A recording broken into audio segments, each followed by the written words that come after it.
नमस्कार, study IQ आइए इस प्लेटफॉर्म पर आपका स्वागत है। आज हम एक बहुत ही महत्वपूर्ण टॉपिक पर बात करने वाले हैं। वह टॉपिक जुड़ा हुआ है पॉलिटी से और सुप्रीम कोर्ट ने एक बहुत ही महत्वपूर्ण निर्णय दिया है बीते दिनों। इसमें कहा गया है कि सहमति से बनाया गया संबंध रेप नहीं है ना। सहमति से यदि संबंध बनाया जाता है तो उसे रेप की संज्ञा नहीं देने की बात सुप्रीम कोर्ट ने अपने फैसले में की है। ये किस कंडीशन में ये बात कही है, यह मैं आपको यहाँ पर बता दूं कि सुप्रीम कोर्ट ने यह कहा है कि यदि शादी का वादा किया जाता है और वह वादा सही तरीके से प्रॉपर वे में निभाया नहीं जा सका किसी कारणवश, तो ऐसे में यदि इस इन बिटवीन शादी का वादा करने के बावजूद वो शादी नहीं हो पाई और जो भी प्रेमी प्रेमिका हैं या फिर जो भी स्त्री पुरुष हैं उनके बीच में फिजिकल रिलेशनशिप स्थापित हुआ है और वो भी सहमति से, यहाँ पर ध्यान दीजिएगा, सहमति से वो रिलेशनशिप यदि स्थापित हुआ है तब फिर उसे रेप की संज्ञा नहीं दी जा सकती। इसे सुप्रीम कोर्ट ने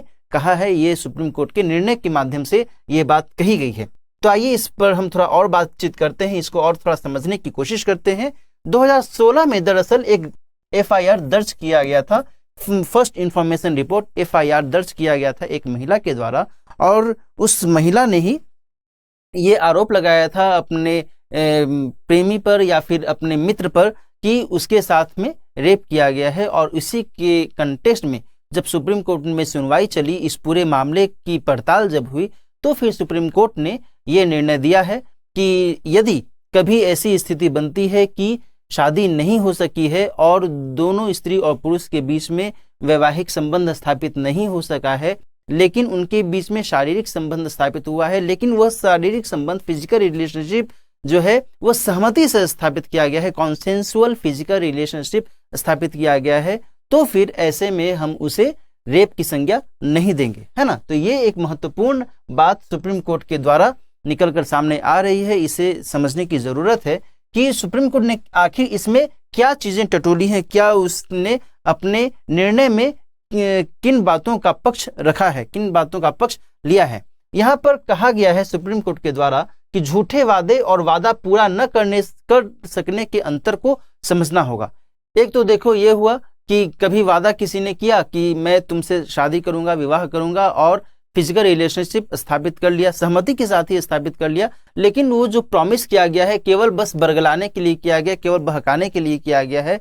और एक प्रॉमिस हुआ कि वो सच्ची प्रॉमिस है, वो गुड फेथ के साथ वो प्रॉमिस यदि की जाती है, यानी कि बहुत ही विश्वास के साथ और अच्छे मन से यदि प्रॉमिस किया जाता है, वादा किया जाता है, और वह वादा यदि पूरा नहीं हो सका तो फिर ऐसी स्थिति में हम उसे रेप की संज्ञा नहीं देंगे। तो यहाँ पर सुप्रीम कोर्ट ने इस बात को कोट किया है कि झूठे वादे और वादा पूरा न कर सकने के अंतर को समझने की जरूरत है कि आखिर जो मामला है, कोई भी केस यदि आता है तो उसमें इन चीजों को पड़ताल करके देखना होगा कि जो वादा किया गया था, जो प्रॉमिस किया गया था, उसका जो अस्तित्व है वह किस तरीके का है, उसका जो नेचर है, प्रकृति है उसकी, वह किस तरीके की है। कहीं ऐसा तो नहीं कि उसे बहलाने के लिए, फुसलाने के माध्यम से और उसने शारीरिक संबंध स्थापित कर लिया और बाद में उसे दुत्कार दिया और नकार दिया, है ना। और एक हुआ कि भाई हमने प्रॉमिस तो किया है, हम चाहते भी हैं शादी करना, हम चाहते भी थे शादी करना, लेकिन परिस्थितियां ऐसी बनी कि हम शादी नहीं कर सके। तो ऐसी स्थिति में जो दूसरा कंडीशन है, दूसरे कंडीशन को फुलफिल किया जाना चाहिए। लेकिन इन सभी मामले में यहाँ पर ध्यान रखने की जरूरत है कि जो कंसेंट है ना, कंसेंट यानी कि सहमति, सहमति बहुत ही जरूरी है। सहमति के बिना यदि कोई भी इस तरीके की कार्रवाई करता है तो निश्चित तौर पर उसे दुष्कर्म या फिर बलात्कार की श्रेणी में रखा जाना चाहिए, है ना।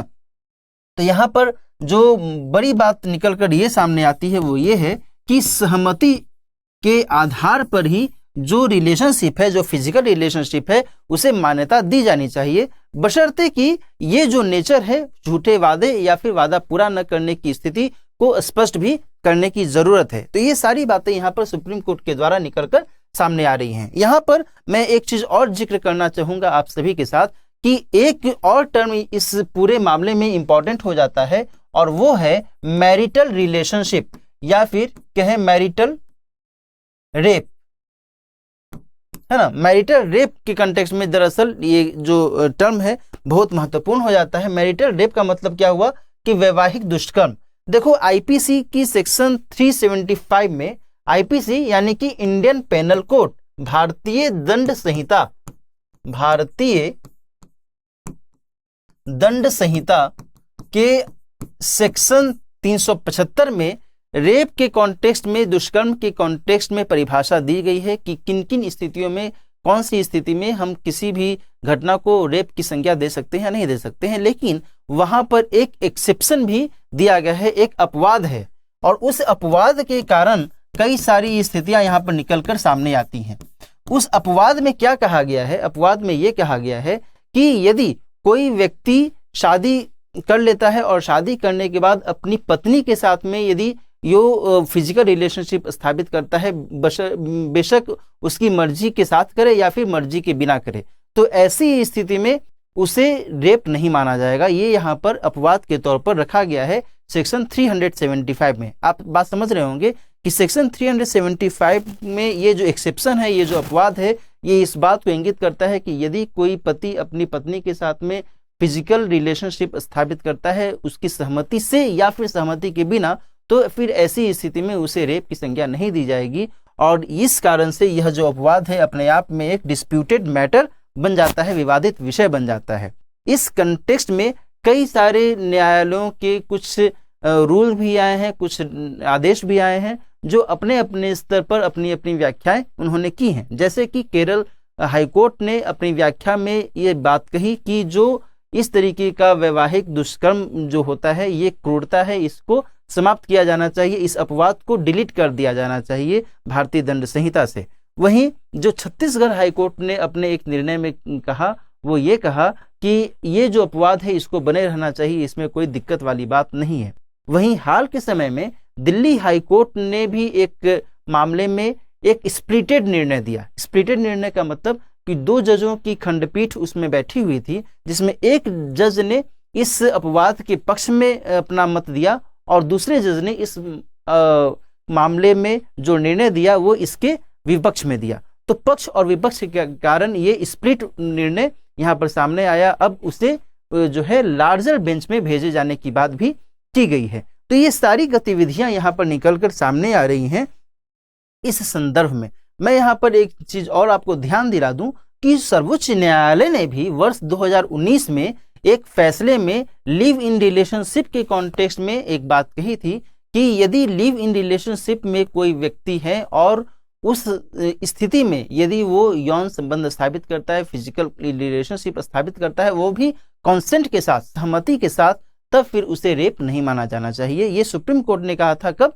तो वर्ष 2019 में अपने एक फैसले में ये बात कही थी। ये ध्यान रखिएगा कि 2019 में सुप्रीम कोर्ट ने लिव इन रिलेशनशिप के संदर्भ में यह फैसला दिया था, जिसमें उसने स्पष्ट किया था कि यदि कंसेंसुअल रिलेशनशिप, फिजिकल रिलेशनशिप स्थापित किया जाता है और उस लिव इन रिलेशनशिप में कोई व्यक्ति है, तब फिर उसे रेप नहीं माना जाना चाहिए। ये बातें उस समय भी सुप्रीम कोर्ट ने की थी। लेकिन जब हम बात करते हैं सेक्शन 375 के इस अपवाद के कॉन्टेक्स्ट में, तो अभी हमने आपको बताया भी कि दिल्ली हाईकोर्ट में क्या स्थिति है, केरल हाईकोर्ट ने क्या कहा और छत्तीसगढ़ हाईकोर्ट ने क्या कहा। तो अभी इस मामले में पूरे तरीके से स्पष्टता वाली स्थिति नहीं आ सकी है। जहां तक हम भारत के होलिस्टिक संदर्भ में बात करें, तो भारत में मैरिटल रेप के कॉन्टेक्स्ट में इसे अभी अपराध की श्रेणी में शामिल नहीं किया गया है इस अपवाद के कारण।